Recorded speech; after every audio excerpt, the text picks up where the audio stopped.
Hello guys, welcome back to my YouTube channel Anurul JK Master. Anurul JK Master অন্যটি ভিডিঅ'লৈ আপোনালোকক সকলোকে স্বাগতম জনাইছোঁ। আজি দেখাম যে ইণ্ডিয়ান পলিটি তথা ভাৰতীয় ৰাজনীতিৰ কিছুমান কুৱেশ্যন। এইবিলাক কুৱেশ্যনবিলাক APSC, UPSC বা অন্যান্য কম্পিটিটিভ এক্সামৰ কাৰণে খুবেই গুৰুত্বপূৰ্ণ। তো হ'বলগীয়া আসাম পুলিচ পৰীক্ষাৰ কাৰণে এইবিলাক খুবেই গুৰুত্বপূৰ্ণ ভিডিঅ'। এইবিলাক ভিডিঅ' আপোনালোকে সম্পূৰ্ণৰূপে চাব। এইবিলাক ভিডিঅ' চালে আপোনালোকৰ এইবিলাক কম্পিটিটিভ এক্সামৰ কাৰণে উপকৃত হ'ব পাৰিব। বিশেষকৈ আপোনালোকে APSC বা UPSCত এইবিলাক আপোনালোকে উপকৃত বেছিকৈ হ'ব। তো বলক ভিডিঅ'টো আৰম্ভ কৰোঁ। অকণ স্কিপ নকৰাকৈ সম্পূৰ্ণ ভিডিঅ'টো আপোনালোকে চাব। Part subject articles. পাৰ্ট 1ত কি আছে? The union and its territories. Article কিমান নম্বৰৰ পৰা কিমান নম্বৰলৈকে আছে? 1 to 4। 1 to 4ত কি আছে? যে ৰাজ্য আৰু ৰাজ্যসমূহৰ সংঘৰ কথা কি কৰা হৈছে? উল্লেখ কৰা হৈছে। Part 2 citizenship. সংবিধানৰ 2য় অধ্যায়ত কি দিয়া হৈছে? নাগৰিকত্ব। আৰু এইটো কিমান নং অনুসূচীত আছে? 5ৰ পৰা 11লৈকে, 5ৰ পৰা 11 নং অনুসূচীলৈকে দিয়া আছে। Part 3 fundamental rights 12 to 35। যে ফাণ্ডামেণ্টেল ৰাইটছ নাগৰিকৰ যিবিলাক মৌলিক অধিকাৰ সেইবিলাক কিমান নম্বৰ অনুসূচীত দিয়া আছে? 12ৰ পৰা 35 নং অনুসূচীলৈ দিয়া আছে। পাৰ্ট 4 অধ্যায় 4ৰ্থ অধ্যায়ত কি দিয়া আছে? ডিৰেক্টিভ প্ৰিন্সিপলছ অফ ষ্টেট পলিচি। ৰাষ্ট্ৰ পৰিচালনাৰ নিৰ্দেশাত্মক নীতি কিমান নম্বৰ অধ্যায়ত দিয়া আছে? 4ৰ্থ অধ্যায়ত দিয়া আছে। আৰু এইটো কিমান নং অনুসূচীৰ পৰা কিমান নং অনুসূচীলৈ আছে? যে 36ৰ পৰা 51 নং অনুসূচীলৈকে দিয়া আছে। Part 4A fundamental duties. নাগৰিকৰ মৌলিক কৰ্তব্য ক'ত দিয়া আছে? 4ৰ্থ অধ্যায়ৰ A নং দিয়া আছে।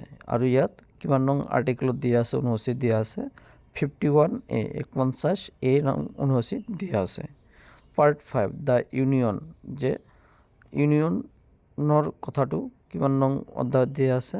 সেইটো দিয়া হৈছে 5ম অধ্যায়ত। আৰু এইটো আছে 52 পৰা 151, মানে 52ৰ পৰা 149 নং অনুসূচীলৈকে দিয়া আছে। Part 6 the states 152 to 237। যে 152ৰ পৰা 237লৈকে কি দিয়া আছে? যে এইটো ৰাজ্যসমূহৰ বিষয়ে দিয়া আছে এইটো আৰ্টিকেলত। The states in part B of the first schedule. যে পাৰ্ট বিৰ যিটো প্ৰথম অনুসূচী আছে সেইটো কি কৰা হৈছে? ৰিপিল্ড। 238 নং অনুসূচী, 238 নং অনুসূচী এইটো কি কৰা হৈছে? সংশোধন কৰা হৈছে। পাৰ্ট 8 অষ্টম অধ্যায়ত কি দিয়া আছে? Union territories. যে ইউনিয়ন টেৰিটৰিবিলাকৰ কেন্দ্ৰীয় শাসিত অঞ্চলবিলাকৰ বিষয়ে পাৰ্ট 8ত কি কৰা আছে? দিয়া আছে। অষ্টম অধ্যায়ত দিয়া আছে। এইটো 239ৰ পৰা 242 নং অনুসূচী হিচাপে দিয়া আছে। পাৰ্ট 9 নৱম অধ্যায়ত কি দিয়া আছে? দ্য পঞ্চায়তছ। যে পঞ্চায়তৰ মানে বিষয়ে দিয়া আছে। যে গ্ৰাম্য উন্নয়ন যিটো আছে সেইটোৰ বিষয়ে দিয়া আছে। সেইটো কি কিমান নম্বৰ অনুসূচীত দিয়া আছে? 243 to 243O 243ৰ পৰা 243O নং অনুসূচীত দিয়া আছে। Part 9A মিউনিচিপালিটিজ 243P to 243ZG। যে 243Pৰ পৰা 243ZGলৈকে দিয়া আছে। এইটো কিমান নম্বৰ অধ্যায়ত দিয়া আছে? অধ্যায় নম্বৰ 9A দিয়া আছে মিউনিচিপালিটিজ। আৰু অধ্যায় নম্বৰ 9Bত কি দিয়া আছে? The cooperative societies. যে সংস্থাৰ বিষয়ে কি দিয়া আছে? যে কোঅপাৰেটিভ যিবিলাক ছ'চাইটিজ আছে সেইটো দিয়া আছে। আৰু এইটো কিমান নম্বৰ আৰ্টিকেলত দিয়া আছে? 243ZH to 243ZT। 243ZHৰ পৰা 243ZT লৈকে দিয়া আছে। Part 10 the scheduled and tribal areas যে শিডিউল ট্ৰাইব যিবিলাক আছে সেইটো কিমান নম্বৰ অনুসূচীত দিয়া আছে সেইটো দিয়া আছে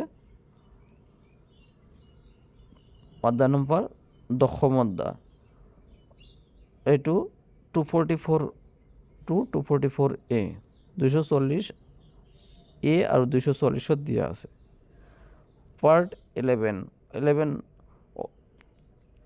একাদশ অধ্যায় কি আছে relation between the union and the states যে ৰাজ্য আৰু কেন্দ্ৰৰ মাজত সম্পৰ্ক দিয়া আছে 11 নম্বৰ অধ্যায়ত 245 পৰা 263 নং অনুচ্ছেদ দিয়া আছে পাৰ্ট 12 দ্বাদশ অধ্যায়ত কি দিয়া আছে ফাইনান্স প্ৰপাৰ্টি কন্ট্ৰাক্টস এন্ড সুয়েটস যে বিত্তীয় বিষয়ৰ বিষয়ে আৰু সম্পত্তি